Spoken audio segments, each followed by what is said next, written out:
Chroniques. On va prendre ensemble 2 Chroniques 17. Amen.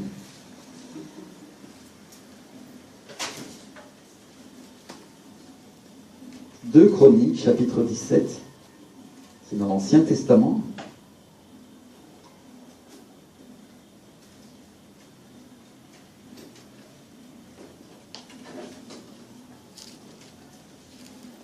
Deux Chroniques 17.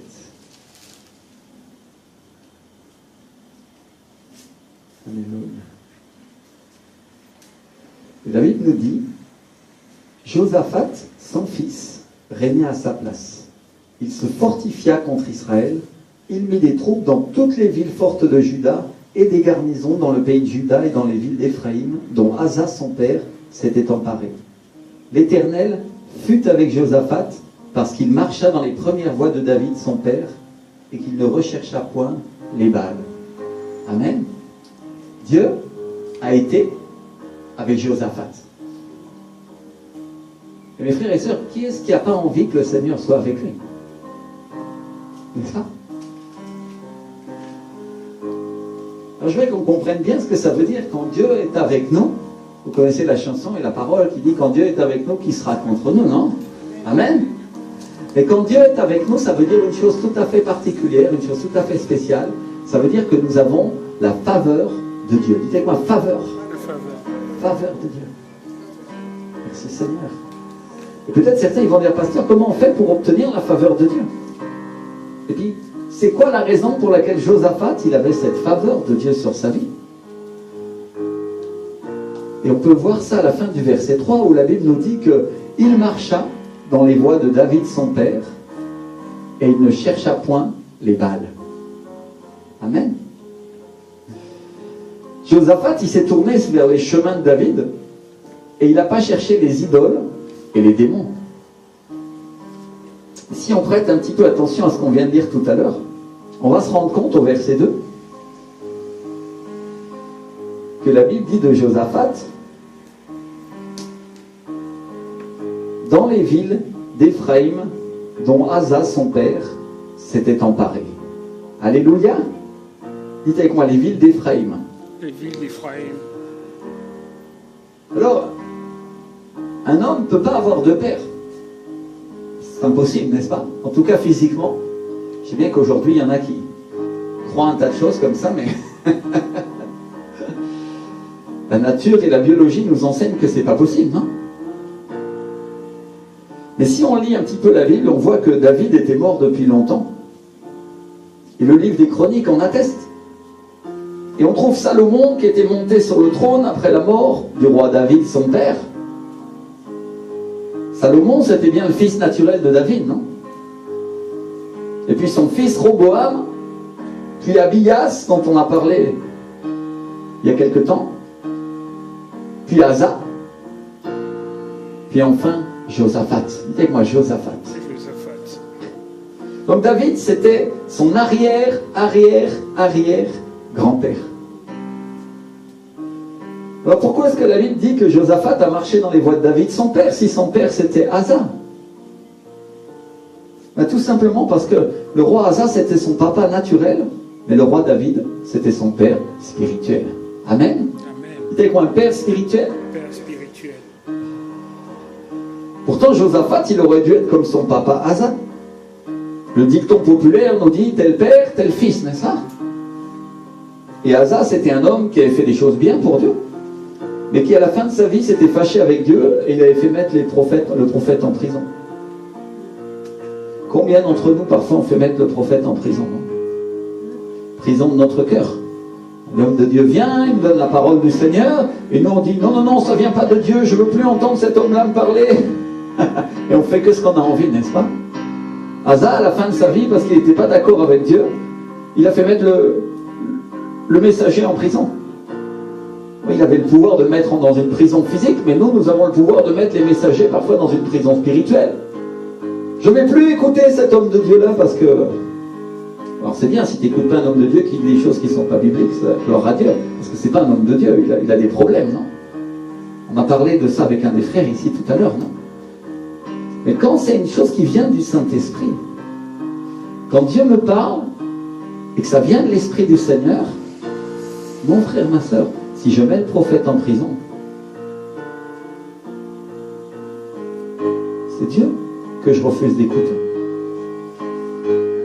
Et ça coupe mon avenir, ça coupe mes possibilités de recevoir de Dieu, ça coupe le plan de Dieu pour ma vie, et je ne recevrai plus. Vous comprenez? C'est-à-dire que ça crée une séparation. Et ça nous coûte la vie. Et ça a coûté la vie au roi Asa. Physiquement. Vous allez voir qu'il est tombé malade et qu'il est mort dans sa maladie. Josaphat, il aurait pu suivre l'exemple de son père et être fâché contre les prophètes et contre Dieu. Mais la Bible dit qu'à la place, il a suivi la voie de David, son père. Dites avec moi, son père. Alors si on regarde la vie de David, on voit que c'était un homme imparfait qui des fois a commis des erreurs graves, mais qui aimait le Saint-Esprit. Alléluia. Et c'est un homme qui, malgré ses craintes, malgré ses défauts, a passé sa vie à chercher le Seigneur. Et qui, à chaque fois qu'il pouvait, s'est approché de Dieu et a pris conseil auprès de lui, a écouté ses prophètes et s'est servi de sa parole. Alléluia. Dites avec moi, à écouter ses prophètes. S'est approché de Dieu et s'est servi de sa parole. Amen. On peut dire que David, c'était un ami de Dieu, non? Si on lit la suite de l'histoire de Josaphat, on va trouver au verset 4. Il chercha le Dieu de son père et suivit ses commandements, contrairement à tout ce que faisait Israël. Dites avec moi, contrairement à Israël. C'est-à-dire contrairement à ce que faisait tout le pays, à ce que faisaient toutes les autres, entre guillemets, églises ou synagogues, qui ne cherchaient que la religion. Josaphat, lui, il a cherché à faire tout ce que lui disait Dieu. Amen. Alors, il faut comprendre qu'à ce moment-là, il y avait une séparation des tribus. Si vous connaissez l'histoire de après ce qui s'est passé après Salomon, son fils Roboam, à cause du péché de Salomon d'ailleurs, les tribus d'Israël se sont séparées et Juda est resté entre les mains de la succession de David. Mais les autres tribus sont parties faire ce qu'elles voulaient. Et vous allez trouver que les autres tribus, qu'on appelle Israël dans ce passage, étaient dans la désobéissance. Ils luttaient contre Dieu, ils sont placés des rois donnés par les hommes et non par Dieu. Et ils ont eu des rois comme Jéroboam, comme Omri, comme Achab, qui étaient tous des rois méchants qui pratiquaient le mal et qui conduisaient le peuple d'Israël à sa perte. La première chose que a fait les autres tribus, c'était de remettre les veaux d'or. Et ils ont dit, voici l'Éternel ton Dieu. C'est-à-dire, il y avait 80 à 90% du peuple de Dieu qui suivait des idoles. Et la Bible nous enseigne, on n'a pas lu ce passage-là, mais je fais la petite histoire pour que tout le monde puisse suivre et comprendre ces choses-là, que dans ces moments-là, le roi en question a placé des prêtres qui n'étaient pas des hommes de Dieu. Vous comprenez ce que... Et il a dit, voilà, Dieu. C'est un petit peu comme si on voulait faire un parallèle avec aujourd'hui, on disait, on ne veut pas du Saint-Esprit dans l'Église, et on va mettre des hommes qui ont suivi le séminaire biblique et qui vont enseigner la doctrine que nous, on veut. Ça vous parle?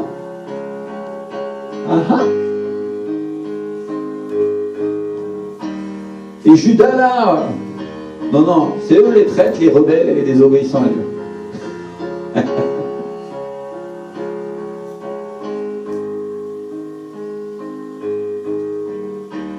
Donc la Bible dit que Josaphat a cherché le Dieu de son père et suivi ses commandements, contrairement à tout ce que faisait Israël. Il y a du courage. Israël, c'était vraiment un désastre à l'époque. Ils désobéissaient à Dieu, ils s'étaient donné des rois rebelles qui pratiquaient le mal, la sorcellerie. Ils faisaient exécuter les prophètes. Et le plus connu de tous ces rois, c'était le roi Achab, qui avait pour femme Jézabel. Qui est-ce qui connaît Jézabel?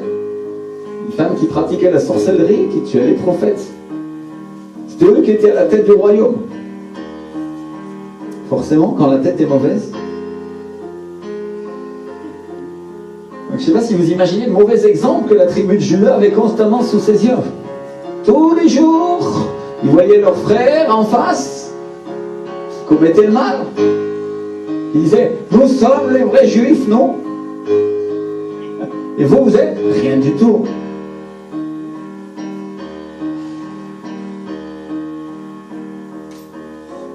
Et des gens qui étaient 10 ou 100 fois plus nombreux qu'eux et qui obéissaient à la loi des hommes, qui avaient mis Dieu de côté et qui se disaient être des hommes de Dieu. Moi, j'ai quelque chose, tous ceux qui osaient suivre Dieu. Alors, à côté de ça, la petite tribu de Juda, la plus petite tribu d'Israël, Dieu, il aime les petites tribus, non? Il aime les petits villages, Bethléem.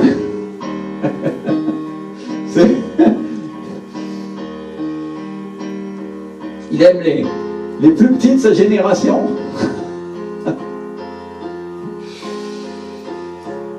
Mais à côté de ça, Juda, qui était la plus petite tribu, elle se portait plutôt bien. Ils avaient plutôt des bons rois, qui n'étaient pas parfaits, certains ont commis des erreurs.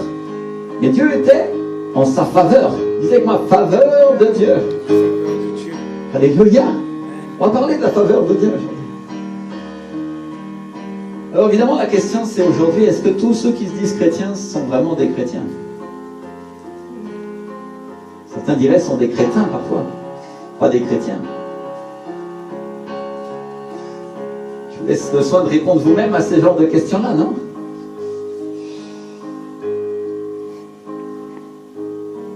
Et la Bible nous dit que seuls ceux qui sont conduits par l'Esprit sont fils de Dieu. Conduits par qui? Par le Saint-Esprit. On parle de gens qui suivent la colonne de feu et de nuée, n'est-ce pas? Comme les Hébreux suivaient le Seigneur dans le désert. On parle de ceux qui obéissaient à Dieu et de ceux qui obéissaient à son esprit. Et la Bible nous enseigne que ceux qui ont été rebelles, ceux qui ne voulaient pas obéir à l'esprit, qu'est-ce qui leur est arrivé dans le désert? Il y en a qui savent. Je n'entends pas, mais t'as dit mort, c'est ça, hein? Ils sont morts dans le désert. Je ne suis pas fort pour lire sur les lèvres, mais l'attitude de son visage m'a parlé. C'est ça, ma soeur. Ceux qui ont été rebelles sont morts dans le désert.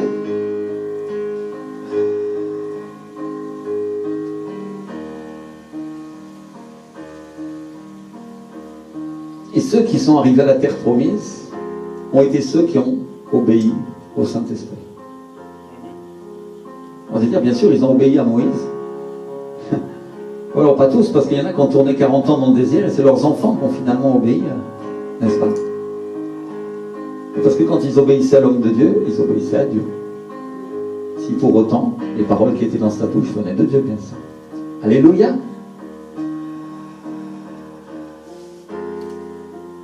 On peut dire que Josaphat fait partie de cela. Il fait partie des bons rois. La Bible dit au verset 5 que Dieu a affermi la royauté entre ses mains. Dites avec moi, affermi. Affermi, ça veut dire rendre ferme la royauté entre les mains du roi Josaphat. Peut-être certains vont me dire, pasteur, super, ton histoire de l'Ancien Testament. Qu'est-ce que ma vie a à voir avec ces rois? Eh bien, c'est simple, je vais te le dire. La Bible dit que nous sommes des rois. Nous sommes des reines. Alléluia! Et que nous avons un royaume. Nous régnons sur notre propre royaume, notre propre vie. Mais la Bible dit surtout qu'il a plu à Dieu de nous donner le royaume. Alléluia! Amen. La Bible dit que nous régnerons avec lui et nous jugerons. Même les anges, mes frères et sœurs. Vous comprenez de quoi on est en train de parler? Donc on est appelé à régner sur nos propres vies, sur nos familles, sur l'Église et sur le monde. C'est pas que Jésus nous a dit, j'ai vaincu le monde, ne craignez pas. La Bible nous dit aussi que Dieu a fait de nous la tête et non la queue. Dites avec moi la tête et non la queue.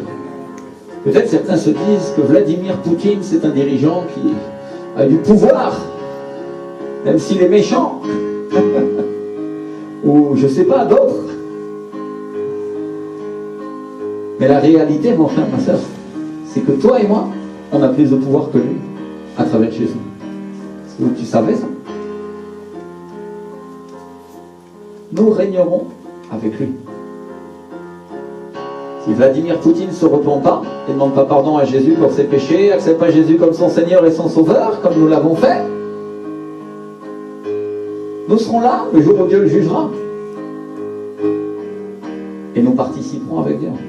Alléluia! Oh, ce sera Dieu qui jugera, n'est-ce pas? Mais nous jugerons aussi.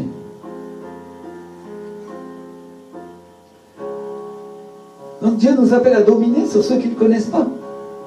Non pas par la force, non pas avec des armes nucléaires, non pas avec la manipulation au pouvoir, comme on peut le voir parfois dans notre pays ces derniers temps. La séduction, l'image, l'apparence. Non, non. Il nous appelle à dominer. Avec quoi? L'amour et la puissance de Dieu. Alléluia. La Bible dit, ni par force, ni par puissance, mais par mon esprit, dit l'Éternel des armées.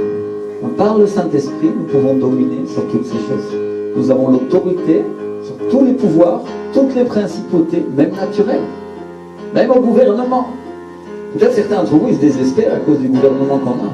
Ou certains, ils trouvent qu'il est très bien. Mais la réalité, c'est qu'ils sont très éloignés du Seigneur, n'est-ce pas? C'est une réalité. Eh bien, la Bible dit que nous dominons sur eux, parce que nous avons Jésus. Si tant est que nous nous laissons guider par le Saint-Esprit. Vous comprenez ce que ça veut dire? On a la puissance. Et bien sûr, Dieu nous donne la puissance de manière limitée. Ça veut dire quoi, mon frère, ma soeur? Plus tu vas devenir spirituel, tu vas grandir dans le royaume de Dieu, plus Dieu te donnera de puissance, et plus tu auras de pouvoir. Alléluia! Jusqu'à ce que tu puisses prophétiser un jour contre un roi, et que ce roi tombe. Alléluia! Oui, je vous donne un exemple concret. Je n'avais pas prévu de parler de politique aujourd'hui, c'est pas dans ma prédication, mais l'esprit. Quand est venu le règne de François Hollande, ma femme a eu un rêve. Et dans le rêve, elle voyait une pirogue avec des tempêtes et on était... Il pleuvait, c'était agité, et on croyait qu'on allait... Je crois que notre pirogue avait un toit, non? Et François Hollande était dans une autre pirogue devant nous. Et la tempête commençait à venir. Les femmes, elles ont des rêves bizarres, hein, non? C'est le Seigneur. C'est pas un commentaire misogyne. C'est Dieu. Alléluia. Et on se disait, est-ce qu'on va survivre? Et les eaux montaient, et la pirogue, c'est ça, du président, se renversait. C'était ça. Hein? Et nous, on survivait sans problème. Donc Dieu est en train de nous dire à ce moment-là, et ça c'est arrivé quand l'élection du président est arrivée. Parce que nous, on s'inquiétait, on disait, qu'est-ce qu'il va faire ce type-là? Il est pour des choses qui sont contre le Seigneur, très clairement. Il va ravager, il va détruire le pays. Qu'est-ce qui va nous arriver à nous? Et Dieu nous a montré qu'il y aura des tempêtes, il y aura des problèmes, il y aura des difficultés. Je peux vous dire qu'on en a eu un sacré paquet. On a souffert, mais on a survécu. Et lui, il n'est plus le président. Mon frère, ma soeur, vous comprenez ce que ça veut dire quand Dieu dit que nous dominons sur les personnes, nous sommes au-dessus d'eux? Nous pouvons, nous tiendrons, mais eux, ils tomberont. La Bible dit que Dieu place les méchants sur des pentes glissantes, et à un moment où ils ne s'attendent pas, ils tombent. Et peut-être tu dis dans ton travail, mon chef, ou la personne qui est là en train de dominer sur la ville, ou de faire ça, elle me fait du mal, elle agit d'une manière injuste. Et moi je te dis aujourd'hui, de la part du Seigneur, Dieu t'a placé au-dessus d'elle. Il t'a placé pour diriger, pour être à la tête. Alléluia! Est-ce que tu changeras tout par tes prières? Des fois oui, et des fois non. Alléluia! Et je vous donne encore un autre exemple. J'étais tellement fâché quand ce président est venu au pouvoir. J'ai dit, Seigneur, qu'il tombe des éclairs du ciel sur lui. Et le lendemain, j'ai appris que son avion était touché par un éclair. Le jour de son investiture. Et j'ai dit, Seigneur,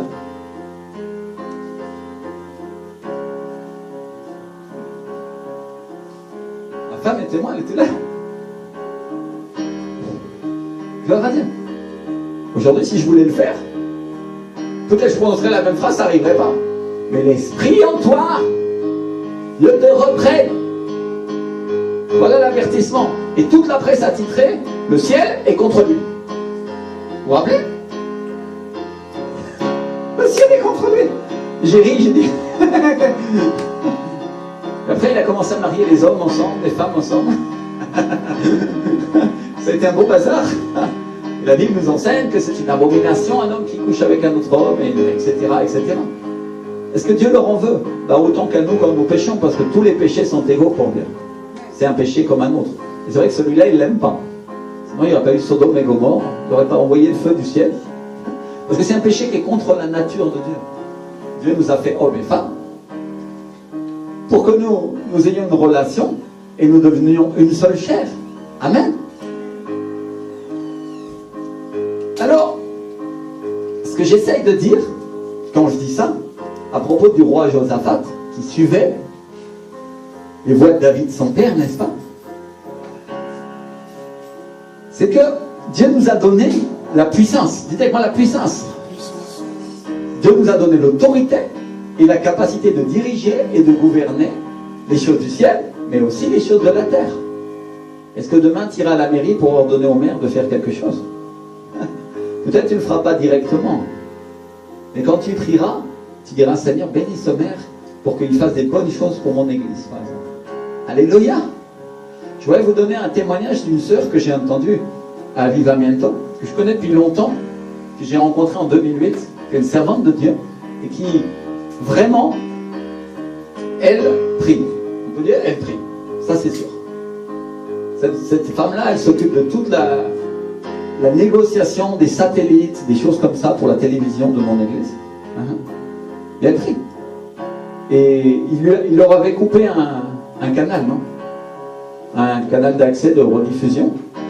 Parce que le gouvernement, à ce moment-là, était contre eux. Alors qu'est-ce qu'elle a fait? Elle a prié. D'abord, elle a prié, elle a dit, Seigneur, change cet homme et qu'il se convertisse.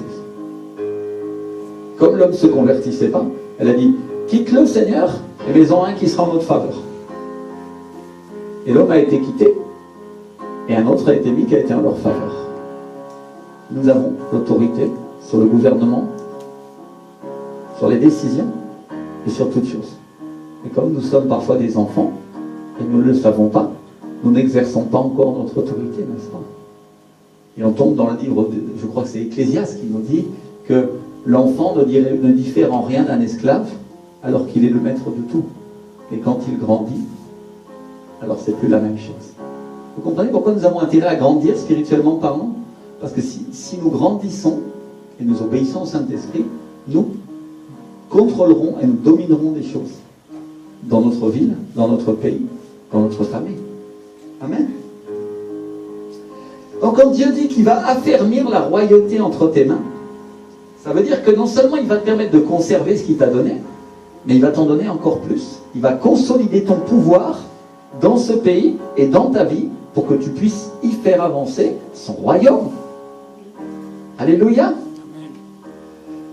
Dites avec moi, pour que je puisse faire avancer le royaume de Dieu. Vous savez, Dieu ne nous donne pas du pouvoir et de l'autorité pour que ce soit pour nos petites affaires. Seigneur, pour que j'ai un jardin plus grand. Gloire à Dieu. Si Dieu veut te le donner, il te le donnera. Mais ce qu'il veut, lui, c'est que son jardin à lui, il soit bien plus grand. Alléluia. Quand le Seigneur parle de son jardin, il parle de l'Église. Quand dans le livre des Cantiques, il dit « Je descends dans mon jardin pour les aromates, les parfums et les fruits, les meilleurs », n'est-ce pas? Il parle de choses comme ça. Il est en train de dire « Je viens dans mon église me promener et je viens essayer de manger les meilleurs fruits ». Et rappelez-vous, mes frères et sœurs, ce qu'il a fait au figuier sur lequel il n'y avait pas de fruits. Certains vont dire que oui, ce n'était pas la saison des fruits. Est-ce que vous savez que dans le Seigneur, les fruits sont en toute saison? Alléluia. Est-ce que vous comprenez mieux l'histoire du figuier maintenant? Pourquoi Jésus a maudit le figuier? Parce qu'il ne portait pas de fruits. Que plus personne jamais ne mange de ton fruit. Le figuier est une représentation de l'Église. L'Église qui ne porte pas de fruits. Arraché. Dieu veut que nous portions des fruits. Amen. Alléluia. Il n'y a pas de fruits spirituels. Les fruits de l'esprit, mes frères et sœurs, forcément, tôt ou tard, et même si ça prend du temps, finissent par se voir sur la terre. Alléluia. La douceur, la patience, la tempérance sont des fruits de l'esprit. Et on va le voir dans le comportement des gens. Et si les gens sont en colère et énervés, ça veut dire qu'il y a des choses qui n'ont pas bien travaillé à l'intérieur de nous, non? Ça veut dire ce fruit-là, je ne l'ai pas. Je peux l'avoir, Dieu veut me le donner, mais je ne l'ai pas. Et Dieu veut que je le porte. Alléluia. Parce que Dieu vient chercher ses fruits. Tu vas dire, j'ai évangélisé, j'ai prêché. Oui, c'est vrai. Mais il veut aussi ça. Il y a l'autre qui dit, j'ai ce fruit-là, et pas l'autre. Dieu dit, ouais, mais moi je voudrais aussi l'autre. Tous les fruits de l'esprit. Alléluia. La patience, la tempérance, la maîtrise de soi. Vous n'avez pas la maîtrise de soi? Je ne fais pas les choses que je ne devrais pas faire. Je ne m'énerve pas quand je ne devrais pas m'énerver. Le Seigneur est en train de changer complètement la prédication. L'Esprit de Dieu est en train de parler à son Église. Mon frère, ma soeur, si Dieu veut changer des choses dans ta vie, il veut que tu portes des fruits. Laisse-toi changer. Parce que l'Esprit de Dieu va faire le nécessaire en toi. Et il le fera. Sinon, ce sera comme un buisson tout sec. Comme un buisson d'épines. Et qu'est-ce que Dieu fait avec le buisson d'épines? Il le brûle. Il le brûle. Il n'y a pas d'épines dans le royaume de Dieu. Les épines sont une malédiction.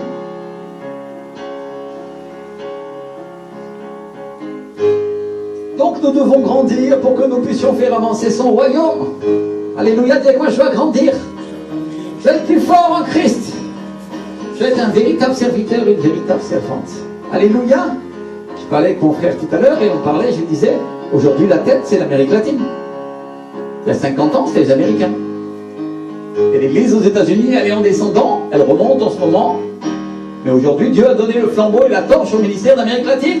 C'est eux qui ont plus de connaissances et d'obéissance à la parole de Dieu. Vers qui on doit se tourner? Vers les meilleurs. Alléluia. Il y a 50 ans, le prédicateur qui serait tenu là vous aurait dit, écoutez Billy Graham. Et il aurait eu raison. Alléluia. Écoutez, ceux qui sont spirituels, ceux qui marchent par l'esprit, savent reconnaître ce qui vient de l'esprit. Ce qui est un fruit de l'esprit, ils le savent. Alléluia. Merci Seigneur. Donc au royaume de Dieu, l'église s'étend et gagne du terrain, on a tout à y gagner. Dis-moi, j'ai tout à y gagner. Parce que ma vie, ma famille va être bénie. Si l'église est bénie et qu'elle avance, ma vie, ma famille sera bénie. C'est simple.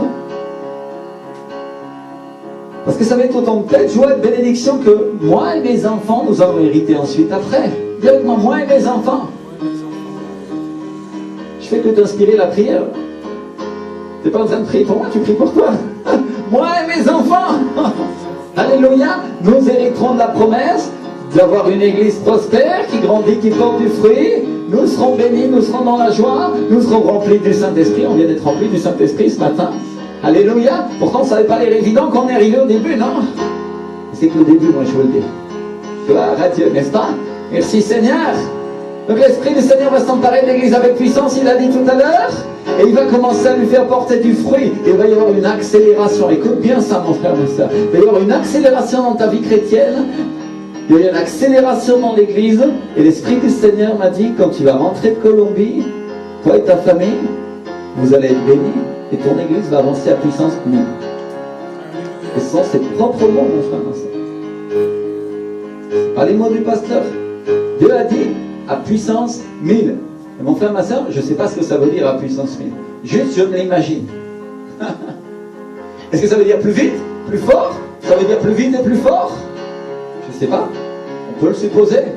Dieu a dit à puissance 1000. Et je voudrais que ça, tu te mettes ça là. L'Esprit du Seigneur va s'emparer de chacun d'entre vous. Il va commencer à le faire tourner à une vitesse que jamais il a couru dans sa vie chrétienne. Alléluia. Parce que l'Esprit de Dieu a cette capacité-là. La Bible dit, c'est lui qui met en nous le vouloir et le faire. Alléluia. Merci Seigneur. Ça veut dire qu'il y a une autorité de l'Esprit qui va être déversée sur l'Église. Et tu vas commencer à courir. Et tu vas dire, Seigneur, ça ne vient pas de moi. Exactement comme quand j'ai parlé, j'ai dit que le feu du ciel. Vous allez dire, les disciples, ils voulaient que le feu du ciel tombe aussi. Hein. Après, je me suis retenu. Mais c'était trop tard, j'avais parlé. Et l'éclair... Vous comprenez? Dieu il m'a donné une petite leçon ce jour-là. Il a dit, fais attention à ce que tu dis. Parce que ça a de la puissance. Alléluia. Est-ce que Dieu voulait le faire ou pas le faire? Je ne sais pas, mais je sais que je l'ai dit, c'est arrivé. C'est tout ce que je sais. Et ça m'a fait apprendre que des fois, je devais retenir ma bouche. Parce que si je le dis à un mauvais moment, ouf. Vous comprenez? Mais il y a une chose qu'on doit savoir quand on dit des choses comme ça. C'est que si c'est une chose qui sort de l'esprit, elle s'accomplira. Si c'est une chose qui vient de ta chair, ça tombera à plat. C'est pour ça qu'il y a beaucoup de chrétiens qui disent beaucoup de choses. Ils disent il faut dire, il faut faire, il faut agir, bababa. Et puis comme ça vient de leur chair, il n'y a pas de puissance. Vous voyez, quand ça vient de la chair, il n'y a pas de puissance. Quand ça vient de l'esprit, quand l'esprit en toi, dans ton cœur, le cœur, c'est pas l'organe, c'est la place que Dieu a mis pour que le Saint-Esprit vive en toi. Il est juste à côté du Saint-Esprit, il y a un trou en toi dans lequel l'esprit, ton esprit vit, et le Saint-Esprit vient vivre quand tu acceptes Jésus comme ton Seigneur et ton Sauveur. Alléluia. C'est lui ensuite qui parle à ton âme, ta pensée, ton raisonnement, et qui dirige ensuite ton corps. C'est pour ça que des fois on ne comprend pas bien la voix de Dieu. Ton esprit a compris, mais ton âme, elle est encore un peu charnelle. Elle a l'habitude de commander ton corps, ton âme. Elle regarde les choses de la terre. Tu as besoin qu'elle soit assujettie à l'esprit, obéissante au Saint-Esprit. Alléluia. Et ça va arriver quand l'Esprit du Seigneur s'empare de toi et que tu fais des expériences avec lui. J'ai dit tout à l'heure que l'Esprit du Seigneur allait s'emparer de l'Église et se servir de vous. Ça veut dire quoi, se servir de vous? Vous allez faire des choses au départ malgré vous-même, mais ensuite vous allez apprendre à les faire avec lui, en collaboration avec lui. Et cette succession d'expériences va faire que vous connaîtrez l'Esprit de Dieu et vous saurez entendre sa voix, le reconnaître et comprendre ce qu'il dit. Alléluia. Amen. Donc si on est un roi ou une reine qui obéit à la parole de Dieu, on a toutes les chances de recueillir sa faveur. Dites avec moi, faveur de Dieu. Qui veut la faveur de Dieu pour sa vie? Tout le monde. Tout le monde veut la faveur de Dieu. Toutes les églises veulent la faveur de Dieu. Et certains, ils se font des incisions. Maintenant, c'était... non, je plaisante. Mais dans le temps, c'est comme ça que les prophètes de Baal faisaient, non? Ils se coupaient avec un couteau en espérant que leur Dieu... C'est pas comme ça, mon frère, ma soeur. Donc c'est ni par force, ni par puissance, mais par mon esprit, dit l'Éternel des armées. Est-ce que ça veut dire que je fais rien? Bien sûr que non. Au contraire, ça veut dire que je fais. Ça veut dire que je m'efforce pour faire. Mais ça veut dire que je vais apprendre à faire au travers de lui aussi. Et dans certaines choses que je m'efforce pour faire, certaines je les ferai selon ma chair, et d'autres choses je les ferai selon mon esprit. Mais est-ce qu'un enfant apprend à marcher du premier coup? Non, il se casse la figure, il se couronne le genou, il crie. Je me souviens que quand j'étais petit, j'ai appris à faire du vélo, on m'a enlevé les roulettes et je suis tombé. Et j'étais petit, mais je m'en souviens. Et c'est comme ça, dans la Bible aussi, nous apprenons à marcher, à être spirituel, n'est-ce pas? Alléluia. Donc en faisant des efforts, nous travaillons pour le royaume de Dieu. Et ce qui va être fait selon la chair, Dieu nous le montrera et nous l'abandonnerons. Mais si tu ne commences pas à le faire, imagine que tu ne commences pas à chanter. Parce qu'aujourd'hui, tu ne sens pas que la présence de Dieu va venir, parce que voilà, ça a l'air difficile. Parce que l'Esprit du Seigneur viendra pour te ministrer. Aujourd'hui, il nous a donné une leçon spirituelle, il nous a appris à chanter d'une manière qu'on ne chantait pas, ça ne marchait pas comme il fallait, mais l'Esprit est quand même venu, n'est-ce pas? Il y avait moins de frères et sœurs, c'était moins facile, mais Dieu a commencé à nous ministrer et à nous remplir de son Esprit quand même. Alléluia! Est-ce que nous avons dû faire un effort? Est-ce que nous avons tâtonné en cherchant Dieu? Oui, nous avons tâtonné, parce qu'aujourd'hui, l'Esprit du Seigneur voulait qu'on apprenne à faire à sa manière. Je vais te dire une chose, mon frère, ma soeur, même moi, je ne savais pas comment il voulait faire. Vous savez comment on fait quand c'est comme ça? On essaye. J'ouvre ma bouche et je compte que Dieu va le faire. C'est la foi. Et je commence à agir. Et Dieu commence à faire. Et je sens, et je dis je vais par là, et Dieu dit par ici, alors je vais par là. Dans la louange ou dans l'adoration. Et bien dans les choses de l'esprit, dans les fruits de l'esprit que tu porteras dans ton ministère et dans ta vie, c'est la même chose. Au début, tu vas faire un peu à ta manière, et après Dieu va te ramener, tu sais ce que tu vas, à la sienne. Alléluia. Et tu vas voir comment on sait que c'est la sienne, ça porte du résultat, ça porte du fruit. Dites avec moi, la manière de Dieu porte du fruit, porte du résultat. Alléluia. Est-ce que c'est un fruit apparent qui apparaît instantanément aux yeux des hommes? Non, non, c'est un fruit qui met du temps à maturer. C'est un fruit qui agit au travers de la souffrance, la persécution et les efforts que nous faisons pour obéir à Dieu. Quand Dieu nous casse, quand Dieu nous transforme, quand Dieu nous teste, mon frère, ma soeur, c'est là, à l'intérieur de cette terre fertile, de ton corps, que va venir les fruits de l'esprit. Alléluia. Si tu ouvres une église, elle se remplit tout de suite, et tout le monde va bien, et le monde entier t'adore. À mon avis, tu as un problème. Mais si tu as des problèmes, tu t'efforces et ça te coûte. Si c'est très difficile, il y a des rebelles, il y a des problèmes, il y a des gens qui ne veulent pas. Mais à la fin, tu réussis. Et Dieu t'a transformé pendant tout ce chemin. Ça veut dire quoi? Le fruit de l'esprit, mon frère, ma soeur, est en train de pousser sur le terrain de tout ce qui est mort en toi. Alléluia. Voilà le chemin. La Bible dit, efforcez-vous, entrez par la porte étroite. Alléluia. Étroite. Donc Dieu renferme la royauté entre les mains du roi Josaphat. Il augmente sa capacité à régner. Il le renferme dans sa vie, dans ce qui lui appartient. Et tous les gens qu'il suivait ou sur lesquels il avait du pouvoir. Hein? La Bible dit au verset 5 que tout Juda apportait des présents à Josaphat. Imaginez-vous, tout le pays apportait des cadeaux au roi. Ça veut dire que quand Dieu a fermé la royauté entre les mains d'un homme, le pays tout entier va commencer à lui apporter des cadeaux. C'est une conséquence de l'onction. Quand Dieu place l'onction entre les mains d'un homme ou d'une femme, l'onction royale on parle. Je parle d'un niveau d'onction supérieur.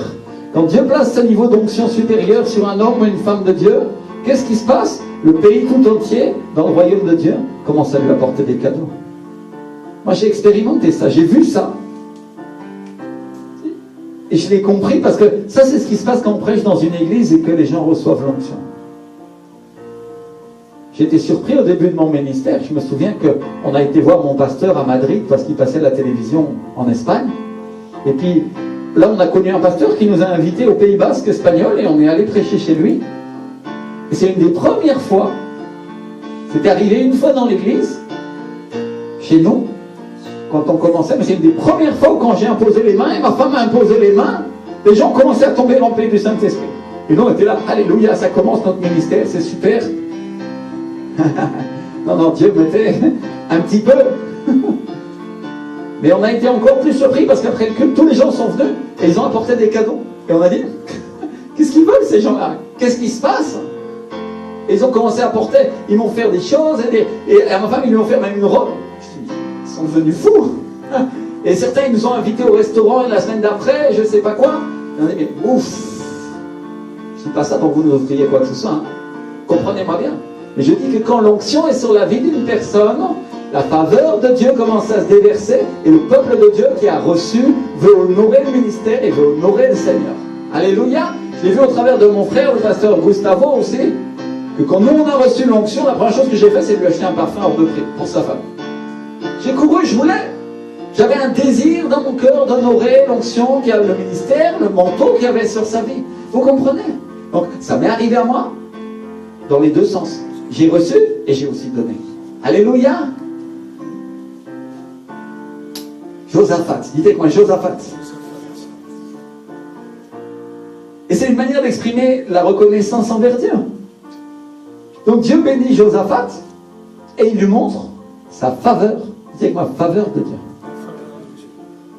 Merci Seigneur. Est-ce que les ministères qui reçoivent des choses comme ça, ils ont été éprouvés? Mon frère, ma soeur, mon pasteur qui aujourd'hui, que Dieu a enrichi énormément, il a passé 1 an sans rien manger. Il avait à manger, mais il ne pouvait pas payer sa maison. Il lui avait coupé l'électricité, ils n'avaient pas l'eau, ses parents voulaient les aider, et il rêvait d'un poulet rôti, parce qu'il y avait une rôtisserie en bas de chez lui, et il disait, il raconte toujours ça, et ça m'a toujours touché. Un jour, ses enfants et sa femme, ils avaient faim. Quand ils étaient rentrés, ils dormaient juste sur une couverture, ils n'avaient même pas de matelas, pendant 1 an. Et il continuait l'église comme ça. Et il a prié un jour, il a dit, Seigneur, un demi-poulet rôti. Il sentait l'odeur comme ça. Et il y a une sœur de l'église qui est venue et le ramenait. Vous savez quoi? un demi-poulet rôti. Et aujourd'hui, il dit, si j'avais su, j'en aurais demandé un entier. Et l'histoire qu'il raconte est incroyable, elle est géniale. Parce qu'il dit, un jour, j'ai ouvert mon frigo, il n'y avait rien, et dedans, il y avait un pâté qui était marqué « carne de diablo ». C'est-à-dire, c'est chair de diable, c'est le nom du pâté.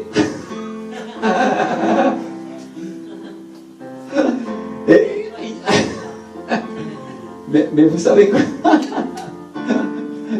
Et tout le monde aurait dit, pendant ce temps-là, ça c'est pas un homme de Dieu. Dieu n'est pas avec lui, il n'a pas d'argent.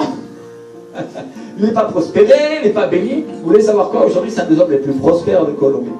Dieu l'a béni énormément. Mais il a payé le prix. Il a cherché Dieu. Il a cherché Dieu. Il disait quoi? Chercher Dieu. Si tu cherches la richesse te fait des ailes, elle va s'envoler, c'est certain. Tu la verras passer par là et elle reviendra par là. Mais si tu cherches la richesse de Dieu, alors Dieu me donnera aussi les richesses de la terre. Alléluia. Quand je serai devenu assez grand pour pouvoir les administrer. Il dit administrer. Est-ce que Joseph a reçu les richesses de l'Égypte en ministère à gérer du premier coup? Non, Joseph était un administrateur. Il avait le don d'administrer. Et il a été vendu par ses frères et trahi. Imaginez-vous. Il aurait pu garder de la rancœur, mais il a décidé de leur pardonner. Il a été nommé à la direction dans la maison de Potiphar, qui était un soldat de Pharaon, un responsable. Et la femme de Potiphar s'est mise toute nue et elle a voulu le séduire. Et elle lui a arraché son vêtement et lui il est sorti tout nu, elle l'a accusé, il a été envoyé en prison. Il aurait pu être tué. Et dans la prison, Dieu l'a prospéré et l'a fait grandir. Et c'est lui qui administrait les choses de la prison.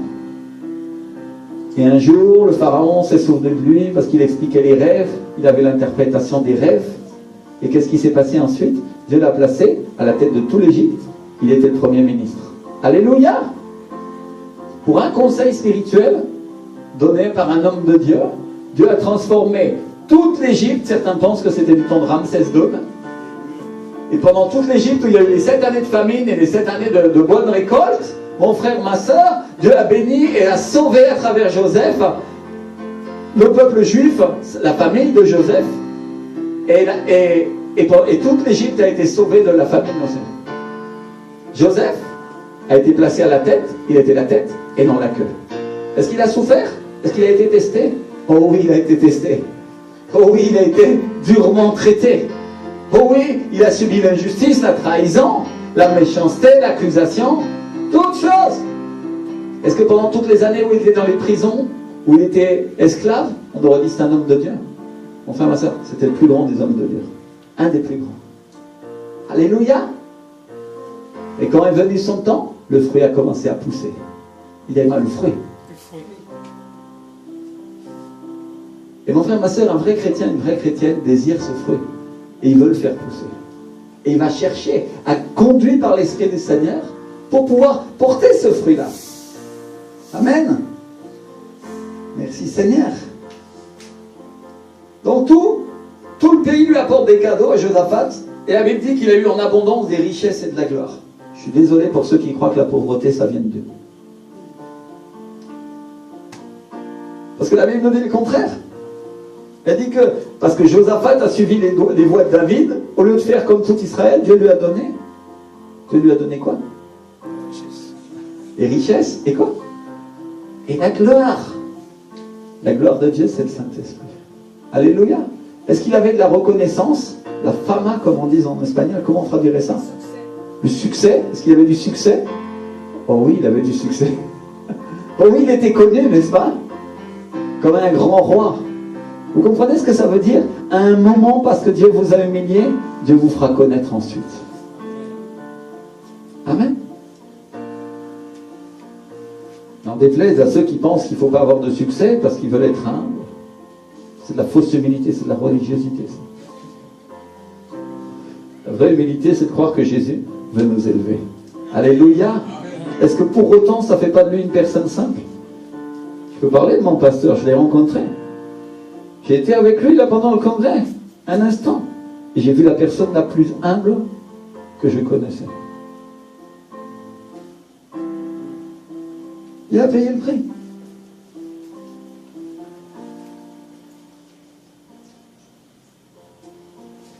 Donc Dieu lui donne la richesse et lui donne la gloire. La gloire de Dieu, c'est le Saint-Esprit. C'est-à-dire Dieu lui donne la personne qui a le plus de valeur dans le ciel. La Bible dit qu'il chérit jusqu'à l'envie l'esprit qu'il a mis en nous. Dieu lui donne plus que toutes les richesses de la terre. Il donne l'esprit. Et il lui donne aussi les richesses. Et l'Écriture s'accomplit, elle dit ce que nous a dit Jésus, on donnera à celui qui a, et à celui qui n'a pas, on retirera même ce qu'il a. Donc si on a le Saint-Esprit, on va te donner aussi les richesses. Je ne parle pas des richesses du monde, je parle de celles du royaume, qui comprennent celles qui sont sur la terre. Parce que les gens du monde ont de l'argent, mais ils n'ont pas accès aux richesses célestes. Et leur argent se fait la malle. Il se fait des ailes. Et si j'ai les richesses du ciel, je vais pouvoir puiser dans ce capital illimité. Si je sais les utiliser, j'aurai aussi accès aux richesses de la terre. Tôt ou tard, Dieu me donnera les richesses. Alléluia. Il y a un ordre, c'est l'ordre de Dieu. Jésus, on ne peut pas dire qu'il avait de l'argent liquide. La Bible ne nous en parle pas de manière spéciale. Il n'avait pas de compte en banque. Mais quand il voulait un moyen de transport, il demandait à son père. Quand il avait besoin de payer ses impôts, il envoyait Pierre à la pêche, à la ligne. Et le poisson qui pêchait avait un stratère pour payer les impôts. Certains vont dire, oh, c'est un misérable. Je ne sais pas quel misérable, fils de Dieu, prince et roi, est capable de faire qu'un poisson sorte de la mer avec une pièce pour payer les impôts. Et quand il avait besoin d'un 4x4 pour entrer à Jérusalem, il envoyait ses disciples au village devant eux. Il dit, vous trouverez une ânesse attachée avec un anon, détachez-le. Et s'il vous faut une caution, s'il vous faut la carte bleue, la platinum, hein, parce qu'elle a un crédit illimité qui vient en haut, non? Alors, dites que mon Père en a besoin. Alléluia! Est-ce que Jésus avait de l'argent? Oh oui, il en avait. Est-ce qu'il en avait dans la poche? Pas à tous les moments. Mais dire qu'il n'avait pas d'argent, c'est pas vrai non plus, parce que sinon il n'aurait jamais eu besoin d'un trésorier. Et Judas Iscariote, la Bible dit qu'il était voleur, et il volait dans la bourse en plus. Et la Bible dit, à aucun moment, dit que le Seigneur Jésus n'a pas pu descendre à l'autel, parce que Judas avait pris tout l'argent. Ça veut dire quoi? Moi je crois une chose, la Bible ne le dit pas, et je crois que pendant que Judas prenait l'argent, Dieu le remettait. Alléluia. Parce qu'il y avait toujours l'argent. Vous comprenez ce que ça veut dire? Mon frère, ma soeur, si Dieu te donne l'argent et que le diable t'envole, Dieu le remettra. Ça c'est une parole pour toi. Dieu le remettra. Alléluia. Si tu t'es fait voler récemment, si le diable t'a volé de l'argent et t'a pris des finances que tu n'avais pas prévues, Dieu le remettra. Alléluia. Merci Seigneur. Alors ça veut dire quoi? Que Jésus fonctionnait en ayant confiance en son Père céleste. Pas en son Père terrestre. Il n'appelait pas à Joseph en lui disant, et dis non. Non. Il croyait en son Père. Seigneur, j'ai besoin de ça. Pourvois-moi. Amen. Confiance en Dieu. Et la seule fois où Jésus n'a pas pu aller à l'autel, parce que d'habitude, Dieu lui donnait à descendre chez les gens, non. Et la seule fois où Jésus n'a pas pu aller à l'autel, c'est le jour où il est né. Vous savez pourquoi? Parce que ses parents sont venus pour se faire recenser. Vous avez pensé à ça? et pendant le recensement, tous les hôtels de la région étaient pleins. Alors, sa mère, Marie, qui était enceinte jusqu'aux yeux, a dû trouver un endroit et elle a accouché à Bethléem dans une étable pour que les prophéties d'Écriture s'accomplissent. Est-ce que Jésus est humble? Oui, il l'est. Est-ce qu'il a des richesses? Oui, il en a. Est-ce que les rois mages ne sont pas venus lui apporter les choses les plus chères du monde? L'or, l'encens et la myrrhe, qui représentent la richesse, la prière, l'adoration, la louange à Dieu et la souffrance. La myrrhe, c'est la souffrance. qui coule sur la poignée de la porte de Cantique des Cantiques. La myrrhe a dégoûté de mes doigts. Qui est-ce qui a déjà lu ça?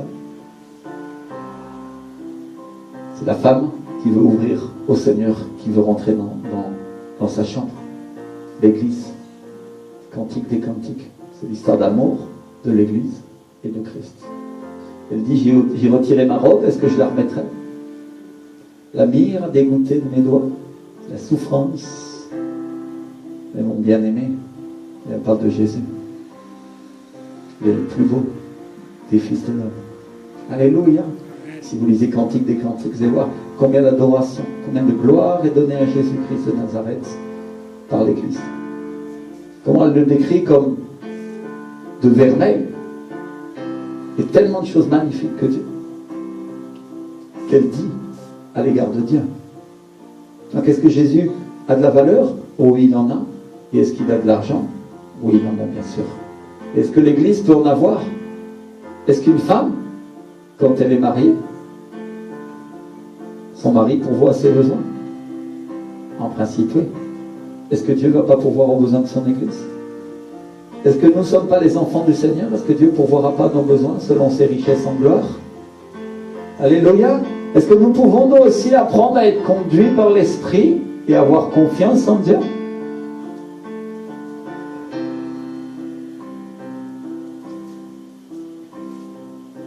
Qu'est-ce qu'on peut dire si on parle d'Abraham, d'Isaac, de Jacob, de Salomon, de David, de Job, ou même de Paul?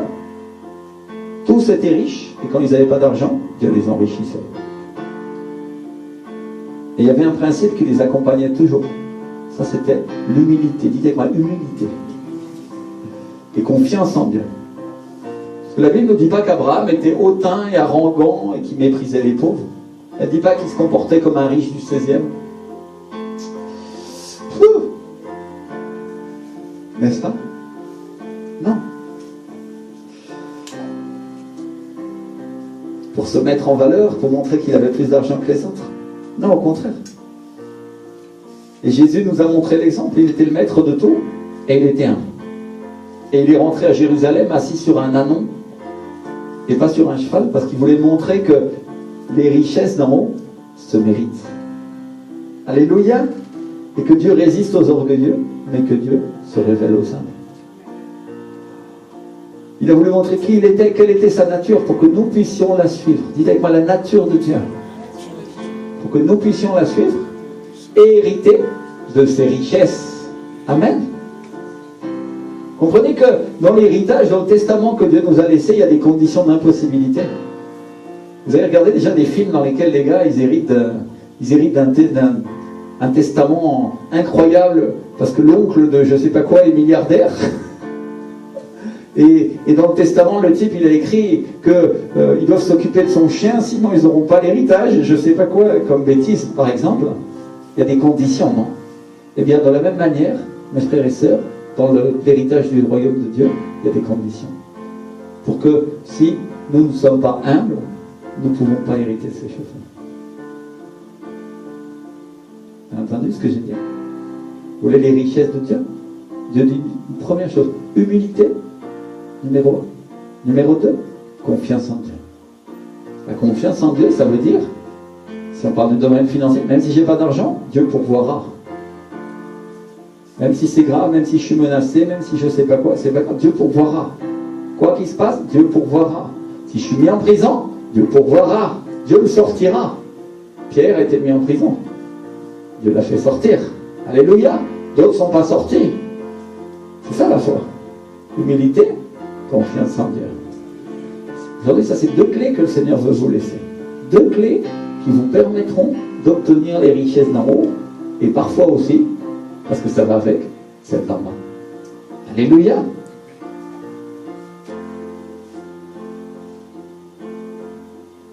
Donc à qui Dieu se révèle? À celui qui est humble et à celui qui veut, quoi? Apprendre. On a prié pour que Dieu nous apprenne quelque chose, non? Je crois que ça, c'est quelque chose de très important qu'on est en train d'apprendre. Si je veux apprendre, Dieu dit, ok, alors tu es prêt, ton cœur est prêt, tu vas recevoir. Alléluia. Rappelez-vous quand on a connu le Seigneur, les anciens ici, comment ça s'est passé? Quand nous avons été humiliés, et qu'on a compris qu'on ne pouvait plus par nos propres forces. Alors, on a accepté Jésus comme notre Seigneur et on a accepté qu'il vienne à notre secours. Est-ce que tu crois que les choses sont différentes aujourd'hui? Au contraire, parce que tu sais, Dieu te demande encore plus d'humilité et d'obéissance et de confiance, parce que tu le connais. Amen. Alors Josaphat choisit les voies de David, il choisit son père spirituel, n'est-ce pas? Et peut-être tu diras comment il a fait si David était mort depuis au moins 100 ans et qu'il n'a pas connu son père. Il ne l'a jamais rencontré. Josaphat n'a jamais rencontré David. Et la réponse est simple, la Bible. David est dans la Bible, dans la Torah, dans l'Ancien Testament. Et en tant que roi, en tant que fils de roi, Josaphat avait accès aux chroniques. Il avait accès à ce livre des chroniques qu'on est en train de lire. Tout comme nous, mes frères et sœurs, nous sommes fils et filles de Dieu et nous avons accès à ce livre des chroniques. Et Dieu nous le révèle. Et Josaphat, il a certainement lu la vie de Saoul, il a regardé comment il a perdu l'onction. Il a regardé la vie de David, de Salomon, ses grands-pères, ses grands-parents. Il a regardé la vie de son père Asa et il a choisi David. Dites moi, il a choisi. Il a choisi David. Et Dieu a affermi la royauté entre ses mains. C'est-à-dire, on pourrait dire, si on le rapportait aujourd'hui, il a rendu ferme sa vie chrétienne. Il a rendu ferme son ministère. Et les gens se sont mis à le respecter et à respecter son autorité. À cause du Saint-Esprit. Dites avec moi, à cause du Saint-Esprit. David, c'est un homme qui connaissait le Saint-Esprit.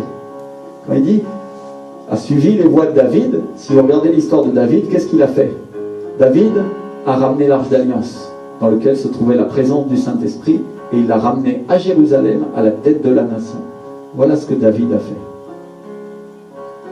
Quand la Bible dit Josaphat a suivi les voies de David, ça veut dire il a ramené la présence du Saint-Esprit à la tête et à la domination, à la souveraineté de la nation. Ça veut dire, c'est plus Josaphat qui gouvernait, c'était l'Esprit du Seigneur. C'est pas David qui gouvernait, c'est l'Esprit du Seigneur à travers David. Sinon David aurait porté aucun fruit. Rien de tout ce qu'il a fait n'aurait réussi. Et la Bible nous dit que le cœur de Josaphat s'enhardit dans les voies du Seigneur et qu'il fit disparaître de Juda les hauts lieux et les poteaux sacrés des Achéras. En espagnol, la Bible Reina Valera, elle traduit sur tout ce qui était en son pouvoir. Non seulement sur sa vie, mais sur la vie des autres, sur la vie de laquelle il avait autorité. Dites avec moi, autorité. C'est amusant quand on parle de gouvernement et d'autorité aujourd'hui, n'est-ce pas? Parce que le roi des rois, le seigneur des seigneurs ne doit pas diriger toutes nos vies. Parce que vous voyez comment Josaphat se laisse faire, mes frères et sœurs, comment il se laisse transformer, modeler par le Saint-Esprit pour faire ce que Dieu lui dit.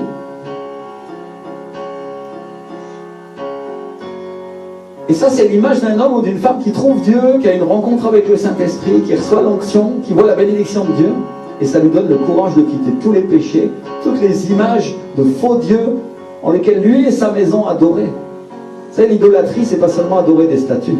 Parfois, c'est adorer des préceptes, c'est adorer des idées, des pensées humaines. C'est aussi une forme d'idolâtrie, mes frères et sœurs. Mais il a le courage de retirer tout ce qui ne plaît pas à Dieu. Et le mot utilisé pour anémon, c'est s'enhardir. C'est un mot hébreu, c'est gavage, qui veut dire s'élever et s'exalter. Donc quand il dit, il s'enhardit, il se gavage dans les voies du Seigneur, je ne sais pas, un juif pourrait me dire comment on le place dans la phrase. Dieu est en train de nous dire, il s'élève, il s'exalte dans les voies du Seigneur, n'est-ce pas? Donc quand la Bible parle du cœur, on a vu tout à l'heure qu'elle parlait de notre esprit, elle parlait de ce qui était à l'intérieur de nous, n'est-ce pas? Elle parle de ce qui dirige notre vie, mais elle ne parle pas de l'organe. Donc Dieu est en train de nous dire, quand son esprit, quand son cœur s'est exalté, s'est enhardi, s'est élevé dans les voies du Seigneur, la Louis II en français nous dit, quand il est devenu plus grand, dites avec moi plus grand, quand il a grandi spirituellement, Quand son esprit, son cœur a grandi spirituellement, s'est élevé, s'est exalté, s'est encouragé, s'est enhardi dans les voies du Seigneur. C'est plus clair comme ça? Qu'est-ce qu'il a fait? Il a supprimé de sa famille, de son pays, toutes les idoles. Dites-moi, toutes les idoles. Toutes les choses que les gens adoraient qui n'étaient pas Dieu. C'est vrai, mes frères et sœurs, quand on vient de rencontrer Dieu, il y a un premier témoignage à cause de la nouvelle nature que Dieu nous a donnée. Et Dieu commence à nettoyer notre cœur, n'est-ce pas? On commence à plus faire les choses qu'on faisait avant, il y a des choses qui changent. Mais que c'est seulement quand on commence à expérimenter Dieu que notre cœur s'enhardit. Dites-moi, quand on fait des expériences, quand on expérimente la bénédiction de Dieu, c'est là qu'on devient capable d'éliminer le mal qu'il y a dans notre vie. Et frères et sœurs, Pierre, il n'a jamais reconnu qu'il était pécheur quand il a juste rencontré Jésus. Enfin si, il l'a reconnu, mais il ne l'a pas dit. Il ne l'a pas dit non plus quand il a vu les miracles. Mais quand il a vu la pêche miraculeuse, mes frères et sœurs, alors il a dit, éloigne-toi de moi, Seigneur, car je suis un homme pécheur. Et la Bible dit qu'il est tombé à genoux, épouvanté, au genou de Jésus. Éloigne-toi de moi. Donc, mes frères et sœurs, quand Dieu a béni l'entreprise, parce que c'était une entreprise de pêche, du frère Pierre, quand il a vu la pêche miraculeuse, parce que c'est une pêche qu'on fait qu'une seule fois dans sa vie, ou on ne la fait jamais en réalité, il a pris peur. Dites-moi, il a pris peur. Et l'épouvante s'est emparée de lui et des gens qui étaient avec lui, et il a dit, Seigneur, pardonne-moi, parce que je suis un homme pécheur. Qu'est-ce que ça produit, les richesses de Dieu dans notre vie? Qu'est-ce que ça produit, les signes miraculeux? Nous reconnaissons que nous sommes pécheurs et nous commençons à quitter plus de choses dans notre vie. Et ça a rendu Pierre capable de suivre Jésus.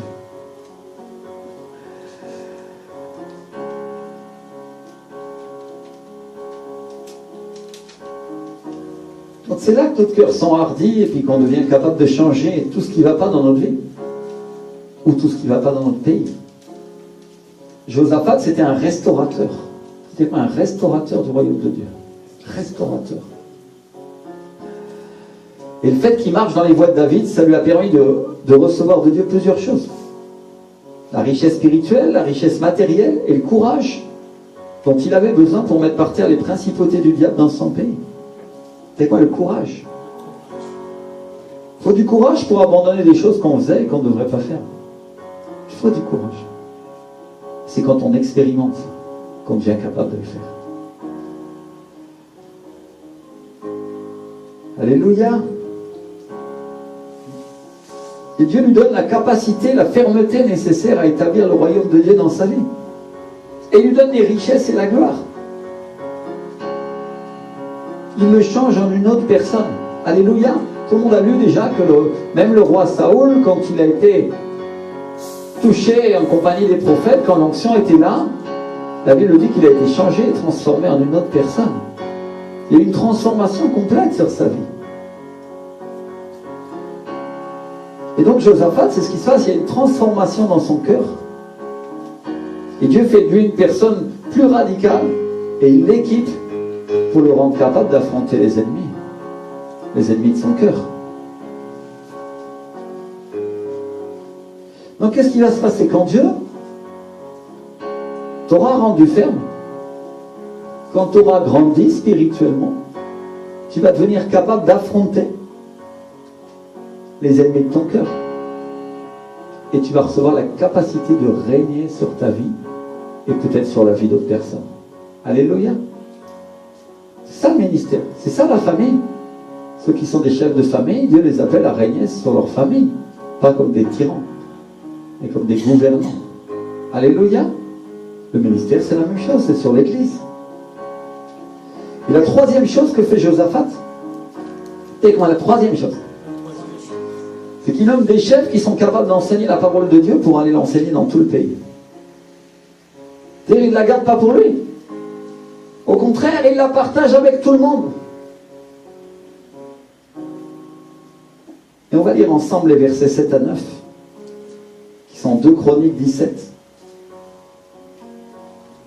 la Bible nous dit, la 3e année de son règne, il chargea ses chefs, Ben-Haïl, Abdia, Zacharie, Netanel et Miché, d'aller enseigner dans les villes de Juda.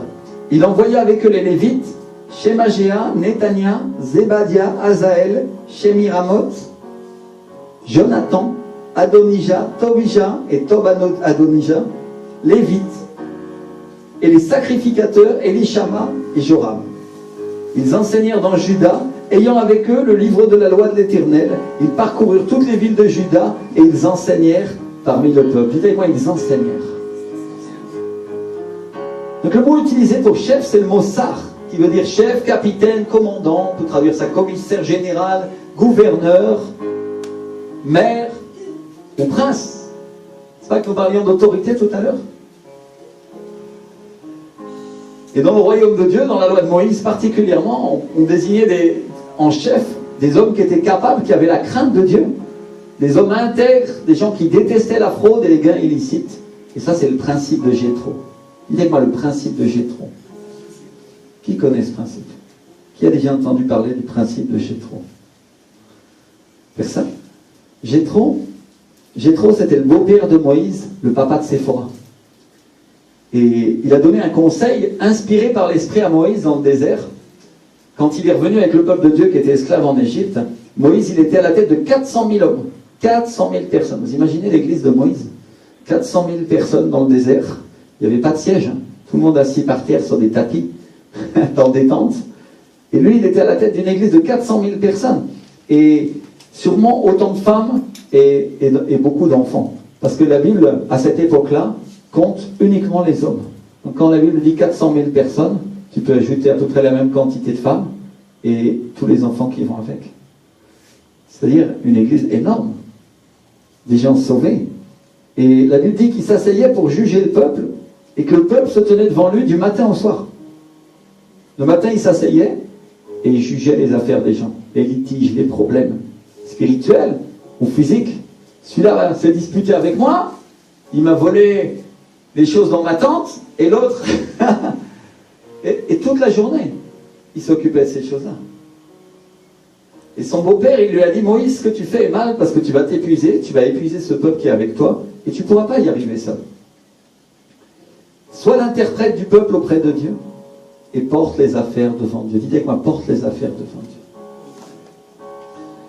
Enseigne-leur les ordonnances et les lois, et fais-leur connaître le chemin qu'ils doivent suivre, et ce qu'ils doivent faire. Choisis parmi tout le peuple, quoi? Des hommes capables. Dites-moi, des hommes capables. Craignant Dieu, des hommes intègres, ennemis de la cupidité. Et établis-les sur eux comme chefs de 1000, chefs de 100, chefs de 50 et chefs de 10. Qu'ils jugent le peuple en tout temps, qu'ils portent devant toi toutes les affaires importantes et qu'ils prononcent eux-mêmes sur les petites causes. Allège ta charge et qu'ils la portent avec toi. Dites avec moi, allège ta charge et qu'ils la portent avec toi.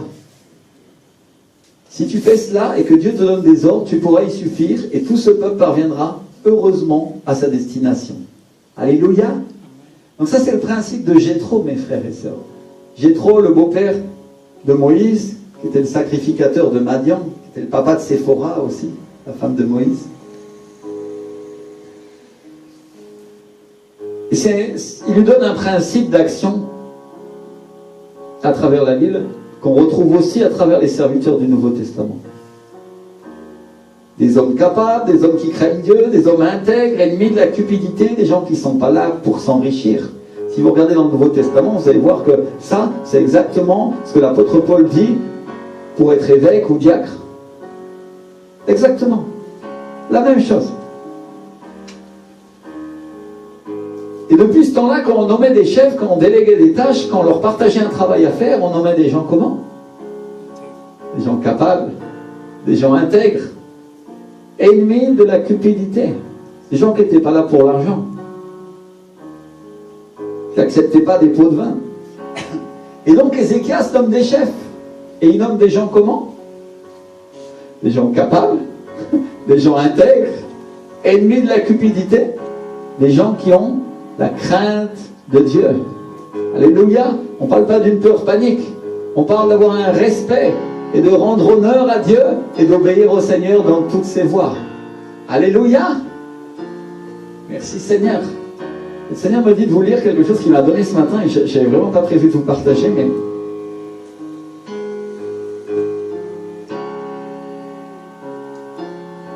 c'est quelque chose qu'on trouve en 2 Chroniques 19.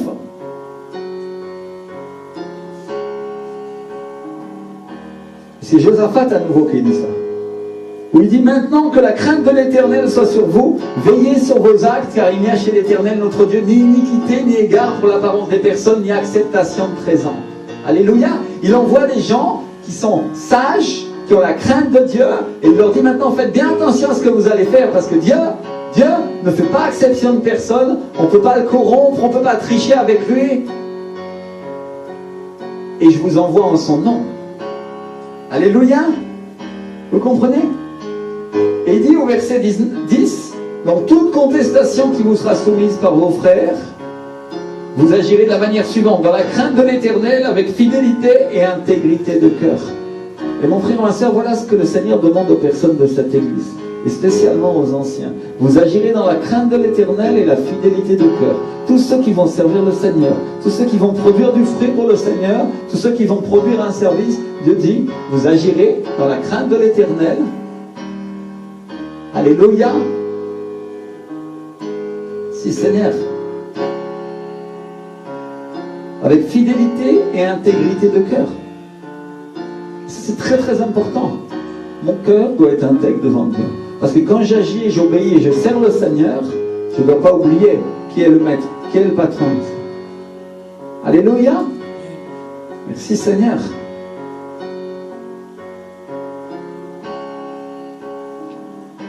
Et il dit au verset 10, donc, dans toute contestation qui sera soumise par vos frères, vous les éclairez afin qu'ils ne se rendent pas coupables devant l'Éternel, et que sa colère n'éclate pas sur vous et sur vos frères. C'est ainsi que vous agirez et vous ne serez point coupables.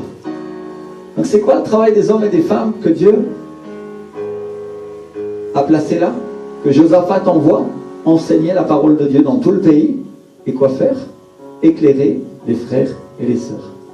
Mes frères et sœurs, je voudrais vous dire cette chose-là, que quand quelqu'un vient me voir ou m'appelle au téléphone et me présente quelque chose, mon travail consiste à l'éclairer pour qu'il ne commette pas de péché. Peu importe s'il est content, s'il n'est pas content, s'il est d'accord, s'il n'est pas d'accord, mon travail consiste à l'éclairer pour qu'il ne pêche point et que la colère de Dieu n'éclate pas sur lui et sur ses frères. Alléluia. C'est à ça que ça sert un ministère. C'est à ça que servira le ministère que vous exercerez aussi dans l'église. Alléluia. Et donc Ézéchias envoie avec eux aussi des lévites et des sacrificateurs. C'est-à-dire il envoie les musiciens, les chanteurs et les gens capables d'offrir des sacrifices à Dieu pour enseigner au peuple à honorer et à adorer le Seigneur. C'est quoi le but d'Ézéchias? Non pas que son palais et sa famille soient sauvés, ou la ville dans laquelle il vivait. Non, le but d'Ézéchias, c'était que le pays entier dans lequel il vivait soit transformé, ait la crainte de Dieu, et soit servi par des hommes honnêtes et intègres, et qui avaient la crainte de Dieu. Contrairement à Israël, qui avait nommé ses propres sacrificateurs, ses propres prêtres, qui n'adoraient pas le Seigneur. Ça, c'est un peu comme si le président changeait d'attitude dans notre pays demain, et il décidait de détruire toutes les lois mauvaises qu'il a fait ou que son prédécesseur a fait. Imaginez-vous. Qu'il mettait par terre tous ceux qui l'avaient influencé ou qui avaient influencé la nation à prendre des mauvaises décisions, des choses qui avaient apporté seulement du malheur à notre pays. Imaginez qu'ils reviennent sur l'avortement, qu'ils reviennent sur le mariage gay, sur l'adoption d'enfants par les homosexuels. Imaginez qu'il fasse s'écrouler toute l'hypocrisie, toute la méchanceté, toute la manipulation qu'il y a dans son pouvoir. Imaginez qu'il apparaisse à la télévision demain et qu'il dise: basta, à partir de maintenant, nous allons suivre Dieu. Imaginez-vous. Le choc. Ah, la transformation. Et imaginez qu'ils disent: maintenant on va nommer des chefs, on va nommer des ministres pour enseigner la parole de Dieu. Et je vais les faire accompagner par les meilleurs musiciens, les meilleurs chantres. Et pour ces chefs, pour ces ministres, pour ces musiciens, pour ces chantres, on va choisir exclusivement ceux qui ont l'onction. Et on va choisir non pas seulement ceux qui ont l'onction, mais on va choisir les meilleurs de ceux qui ont l'onction. Alléluia. Imaginez le président Emmanuel Macron. dans notre église, repentis, en train de demander pardon à Dieu et dire Seigneur, maintenant, à partir de maintenant, tout ce que j'ai fait, la manière dont j'ai agi jusqu'à présent, c'est terminé. Ce qu'a fait mon prédécesseur, c'est fini. On va changer, on va transformer cette nation. Alléluia! Dieu peut faire ça. Dieu te parle à toi de faire ça sur ta vie, de faire ça sur toute l'influence que tu as dans ton ministère, dans ton travail, avec les gens que tu connais. Et Dieu dit qu'il peut faire ça avec un pays aussi. Alléluia! Merci Seigneur. Donc ça, c'est ce qui se passe au niveau d'un pays, au niveau d'une église, d'une famille, d'une nation, quand quelqu'un se met à adorer le Seigneur. C'est un changement total, un changement radical. Voilà ce que Josaphat a fait. Donc il utilise son influence pour transformer le pays, pour que le pays retourne à Dieu, et qu'il ne fasse pas comme Israël avait fait, pour qu'il ne fasse pas comme les autres tribus. Et la Bible nous dit au verset 10, du chapitre 17, « La terreur de l'Éternel s'empara de tous les royaumes des pays qui environnaient Juda, et ils ne firent point la guerre à Josaphat. » Dès loin la terreur de Dieu, la crainte de Dieu. Donc les gens ont eu peur de Dieu. Et les pays voisins qui étaient ses ennemis ont appris ce qui se passait, et ils n'ont pas fait la guerre. Et la Bible nous dit, dans le livre des Proverbes, on trouve ça en Proverbes 16, verset 7, elle dit, quand l'Éternel approuve les voies d'un homme, il dispose même ses ennemis à être en paix avec lui. Comprends mon frère, ma soeur, ce que le Seigneur te dit aujourd'hui. Si Dieu approuve tes voies, même tes ennemis, tout ce que le diable t'a fait et a fait pendant toutes ces années, Dieu disposera, même le diable, à être en paix avec toi. Vous comprenez ce que ça veut dire? Changement total, changement radical.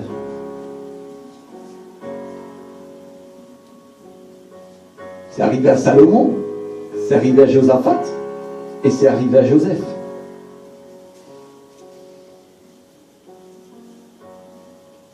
Et non seulement Dieu a donné la paix au roi Salomon, mais il lui a donné aussi la plus grande richesse qu'aucun homme en a jamais eue et en aura jamais. Et pendant ce temps-là, pendant ce temps de paix, qu'est-ce que Salomon a fait? Il a construit le temple. Alléluia. Et après, seulement après, il a construit sa maison. Vous avez compris l'ordre de Dieu? D'abord, il a construit le temple. D'abord, il a construit l'église. Et après, il a construit sa maison. Et il a écrit l'Ecclésiaste, Cantique des Cantiques, et de nombreux psaumes. Il a été rempli de la sagesse et des valeurs d'en haut. Joseph, lui, était esclave, il était persécuté par ses frères, par la femme de Potiphar, il a été mis en prison. Et quand est venu le temps, Dieu l'a placé à la tête de toute l'Égypte, et plus personne ne lui voulait du mal. Persécuté toute sa vie, jusqu'au moment où il est arrivé son heure, et il a été le premier ministre. Mais mes frères et sœurs, je voudrais qu'on comprenne ça, que Dieu éprouve les voies d'un homme, et quand il voit qu'il est prêt, alors on voit la bénédiction.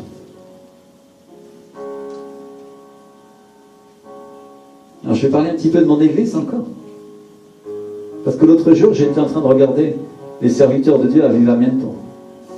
Je peux vous dire que c'est des gens qui ont un niveau spirituel extraordinaire.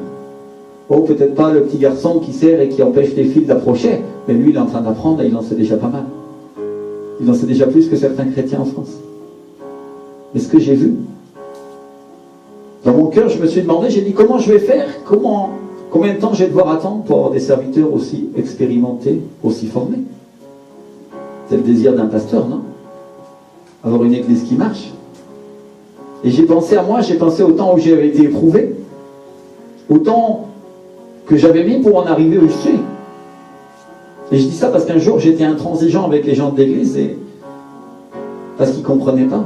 Et le Seigneur, il m'a dit, est-ce que tu ne sais pas combien de temps j'ai mis pour que toi, t'en arrives là? Et je suis resté. Seigneur! Alors je pensais à tout ça. Et puis j'étais honoré parce qu'ils m'ont donné accès à des endroits où j'aurais jamais pensé que je pouvais accéder, à être avec les plus grands pasteurs. J'ai entendu que cette permission-là, il l'a donnée aux gens qui étaient humbles et puis aux gens qui comprenaient la vision. Oh, je ne dis pas que je suis très humble, parce que je peux vous dire que comme la plupart des pasteurs, ce jour-là, je me suis repenti d'avoir été hautain et orgueilleux. Je ne dis pas que je suis humble. Et ce que je dis, c'est que oui, Dieu m'a donné un accès auprès de gens très formés, très spirituels. Et j'étais reconnaissant, j'ai commencé à dire à Dieu, merci Seigneur. Merci parce que je suis là, malgré tous ces problèmes, malgré toutes les difficultés, malgré toutes les souffrances qu'on peut avoir. Quand j'étais en train de dire ça, le Saint-Esprit m'a dit, maintenant je vais te donner beaucoup de gens, maintenant tu es prêt. Je voudrais que l'Église comprenne ça, chacun d'entre nous, que c'est la clé. La clé, c'est l'humilité. Alors, je peux vous dire que ça c'est une prophétie qui est confirmée parce qu'avant de partir, on a été à une réunion, on a été invité par un pasteur, il y a un pasteur américain qui est venu et il nous a donné une parole, il nous a dit maintenant il y a des gens qui vont venir pour t'aider. Et les personnes ne seront pas aussi distraites que par le passé. Et il vient de bonnes choses devant vous. Et il ne l'a pas fait de manière formelle, il ne l'a pas fait sur l'estrade, il était en train de discuter avec nous comme ça, et d'un coup, j'entends la voix de l'Esprit dans sa bouche. Et il change de visage, et boum, il me donne une parole comme ça, et il s'en va en courant. Dieu nous a promis. Alors qu'est-ce que Dieu est en train de nous dire? Que quand il approuve les voies d'un homme, il envoie sa bénédiction. Alléluia. Vous comprenez? Ça s'applique pour l'Église, ça s'applique pour nous, et ça s'applique pour chacun d'entre vous. Et Dieu amène la paix dans l'Église, il amène la paix dans le foyer, parce que Dieu est un Dieu de paix. La paix, la prospérité dans notre Église, dans notre foyer. Amen.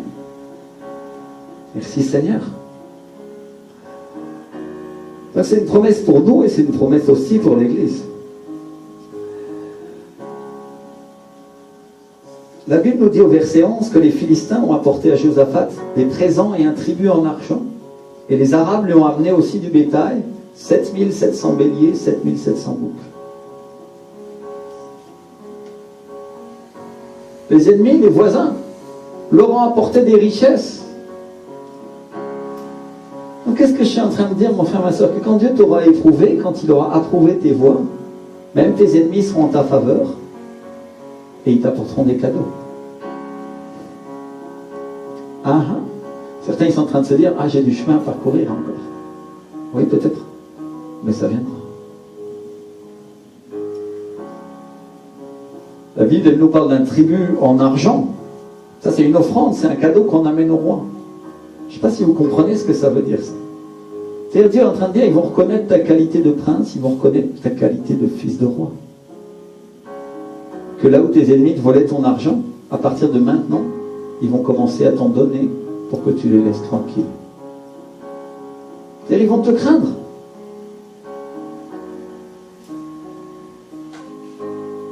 Et quand j'écrivais ça, le Seigneur m'a dit, viens un temps de richesse et de prospérité sur cette maison. Alléluia. Alors mes frères et sœurs, si comme sacerdote, si comme roi sur notre maison, on retire ce qu'il y a de mauvais, et on instruit notre maison pour y mettre ce qu'il y a de bon, voilà ce qui va se passer. C'est écrit au verset 12 et 13. Josaphat continuait à s'élever très haut. Où est-ce qu'il s'est élevé? Très haut. Et il a bâti en Juda des citadelles, des villes entrepôts,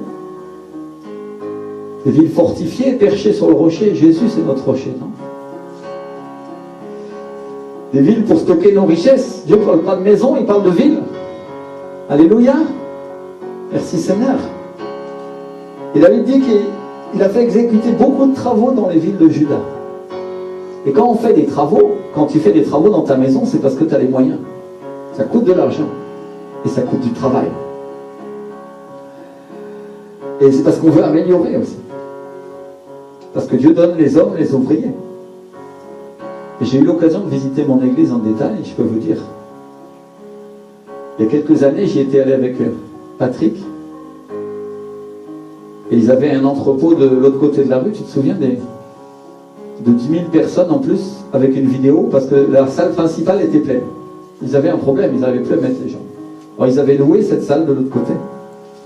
Et ils passaient le culte en direct. Et je me souviens qu'ils étaient en train de construire au fond de la salle principale des structures métalliques. Tu te souviens de ça, Patrick? C'était étonnant, hein? Ils avaient construit carrément une estrade au-dessus des gens pour mettre d'autres chaises. Ils étaient en travaux.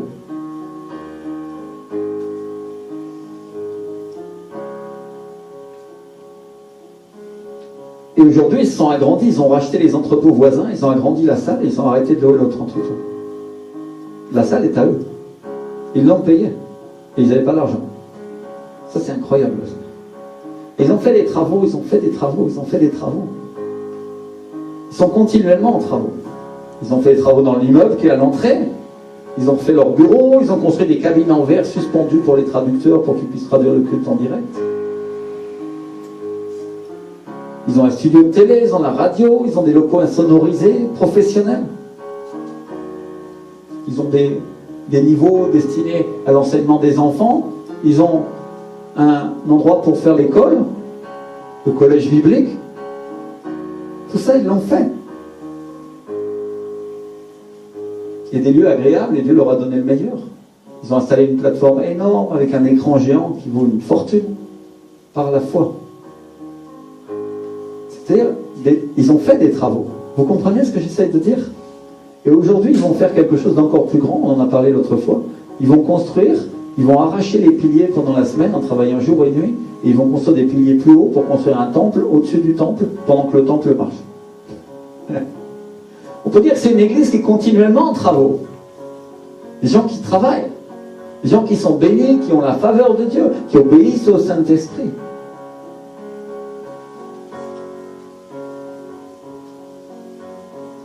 Donc, est-ce que vous comprenez ce qui se passe quand Dieu nous donne la capacité de croissance, c'est la capacité de faire des travaux. Dieu nous a dit la semaine dernière, il y a une onction de croissance pour cette église.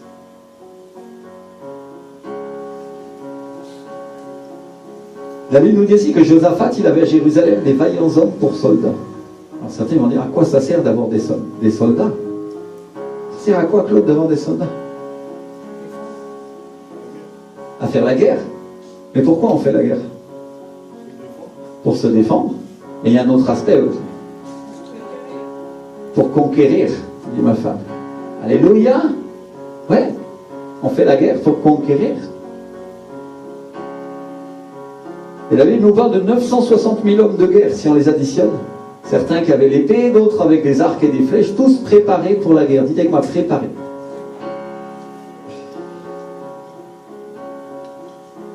Je peux vous dire, si on parle à nouveau de mon église, que les Colombiens, ils sont préparés pour la guerre. Il y a des spécialistes de l'intercession, d'autres connaissent la parole, d'autres connaissent les arts, d'autres connaissent les médias. Ils sont préparés pour faire la guerre au diable et pour conquérir. Dites avec moi, préparés. Ils évangélisent dans les médias, dans les rues. Ils utilisent tous les moyens modernes pour servir le Seigneur. Et on n'est pas dans une petite église qui arrange ses affaires comme elle peut. On est dans un navire de guerre efficace, coordonné, qui marche et qui travaille.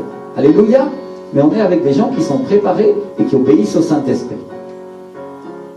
Parce qu'il y a des structures humaines avec des églises où il y a beaucoup de personnes mais qui n'obéissent pas à l'Esprit du Seigneur. Ce n'est pas la quantité ou l'organisation humaine. Ce qui compte, c'est l'obéissance et la préparation dans les choses de Dieu. Amen. Alors, qu'est-ce que tu vas dire? En quoi ils font une conquête? Eh bien, c'est simple, en un an, Dieu leur a donné, et ça leur a pris 26 ans d'en arriver jusque-là, 26 ans de réveil, Dieu leur a donné d'ouvrir des salles dans tout le pays, pour que les gens puissent connaître le Seigneur et écouter le culte en direct. Et ils font une réunion tous les ans où il y a 1 million de personnes maintenant. Ils sont sans arrêt en conquête, sans arrêt en travaux, sans arrêt bénis, sans arrêt au train d'obéir au Saint-Esprit. Alléluia. Mais ils se sont préparés pour ça. Alors aujourd'hui, voilà le message. Combien d'entre nous voulons nous préparer pour servir le Seigneur? Combien d'entre nous, on veut arriver à ce niveau-là?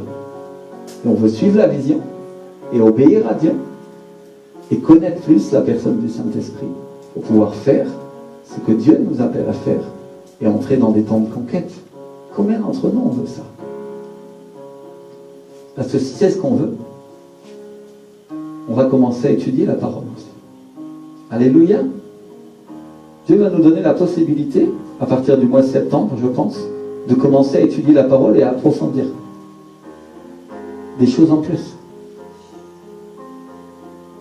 On va donner des cours basiques, comme on a donné à tous ceux qui viennent d'arriver, et on va continuer à les donner, mais maintenant on va commencer à donner aussi des études sur le réveil. Si vous voulez étudier, si vous voulez approfondir, et je ne parle pas d'un enseignement théologique parce que ce n'est pas ce qu'on va faire. On va étudier la même chose que ce qu'eux ils étudient. Alléluia. Parce qu'on veut arriver au même résultat. Et on va s'organiser pour être plus efficace. Et pendant que j'étais en train d'écrire cette prédication, le Saint-Esprit m'a dit, dis-leur que je vais leur donner des responsabilités.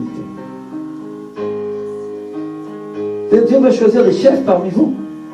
Des gens capables, qui obéissent, qui suivent ce que dit l'Esprit du Seigneur.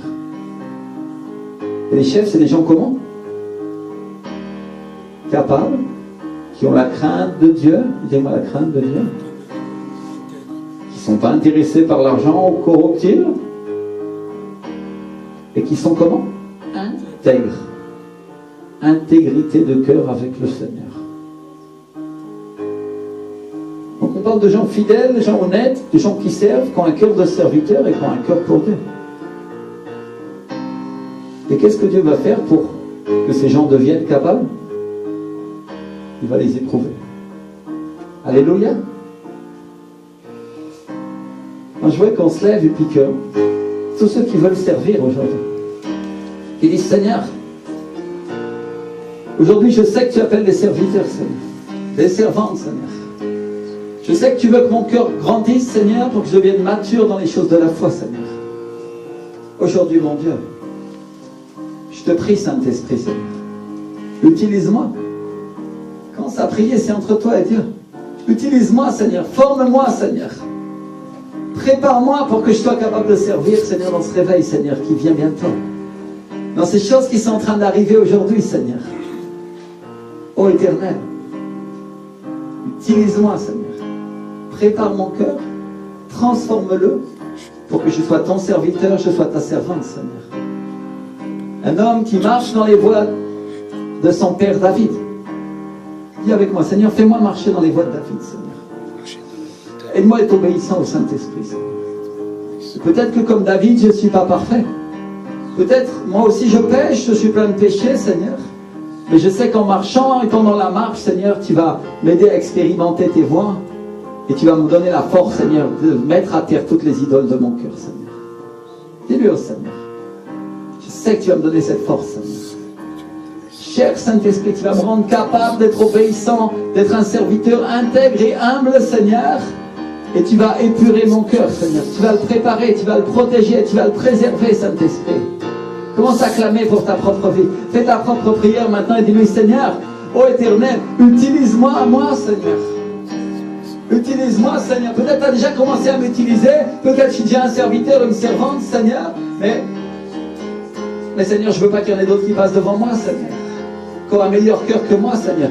Donne-moi un cœur et un esprit disposés à ta parole, Seigneur. Ça, c'est la prière que David a fait quand il a péché avec Bethsabée. Quand son regard a été attiré vers les choses de la chair, il a dit, Seigneur, donne-moi un cœur et un esprit disposés à ta parole, Seigneur. Aide-moi à être obéissant. Oh, commence à prier, commence à prier. Seigneur, merci. Utilise-moi, Saint-Esprit. Utilise-moi, Seigneur. Utilise-moi, Seigneur. Utilise-moi, mon Dieu. Utilise-moi. Utilise-moi, Seigneur. Oh,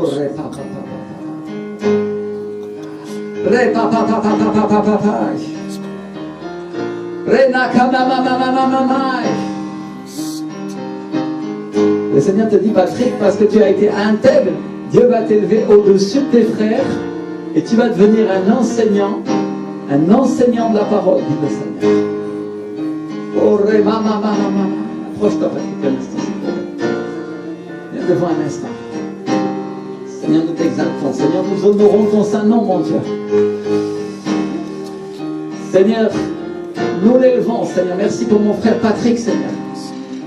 C'est un modèle au milieu du peuple aujourd'hui, Seigneur. Aujourd'hui, je prie pour lui, Seigneur. Je suis béni, Seigneur. Verse sur lui ton Saint-Esprit, Seigneur.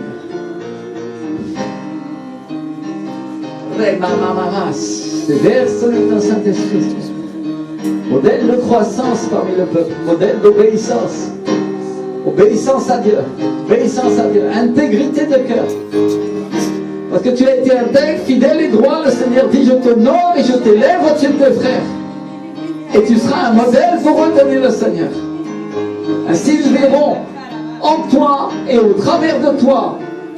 Qu'est-ce que c'est que d'avoir un cœur droit, dit le Seigneur.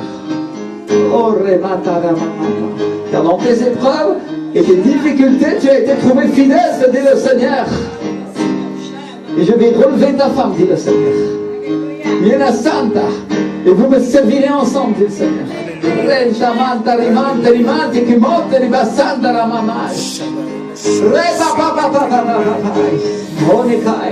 Continuez à prier, continuez à prier, continuez à prier. Seigneur, utilise-moi.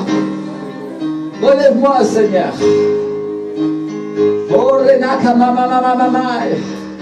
Dans cette période de croissance de l'Église, Seigneur, qui vient et qui est au devant de nous, Seigneur. Dans cette période d'accélération que tu nous as prophétisé, Seigneur, où la croissance et la multiplication va venir, Seigneur. Aujourd'hui, Seigneur, nous sommes réunis, Seigneur, avec des serviteurs plutôt anciens, Seigneur, et quelques nouveaux, Seigneur. Aujourd'hui, pendant ces temps d'été qui est une préparation, Seigneur, utilise-moi, moi, Seigneur. Commence à clamer, commence à clamer. Utilise-moi, moi, Seigneur Jésus. Oh, remantamante che mai te la mamai sai. Redamanto con doremante che santa carimanta foglio da massera ma corimanda remande rimastoia ma. Roba baba baba baba baba pai. Repende corimante che sante di mirindaia la mamai.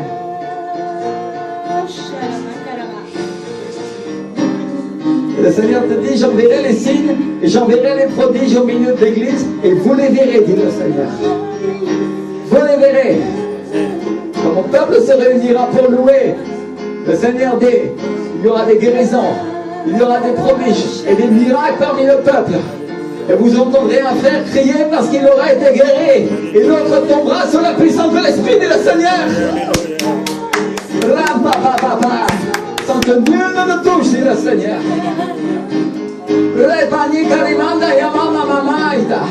Car tels sont les signes que je donne à cette église, dit le Seigneur. Onction, prospérité et capacité de comprendre la vision seront les signes qui vous caractériseront, dit le Seigneur. Et il vient les temps d'organisation sont devant vous, dit le Seigneur. Voilà une servante de Dieu qui a pris en ce moment. Premier signe de l'Esprit. Nul ne l'a touché, signe de Dieu. Oh, Santa Manta, Mante, Candirmanta. C'est sont les signes de mon appel, dit le Seigneur.